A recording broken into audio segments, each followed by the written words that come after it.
Now let's talk about the anti-sports one. This is the first mechanical keyboard which I bought in my life in 2019 or 20.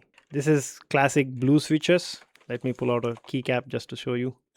So I after using a lot of mechanical keyboards, then I realized the sound of it is it's not actually that great. But the number some keys are not working anymore. The C key, the caps lock, and the W key, they all just doesn't work anymore.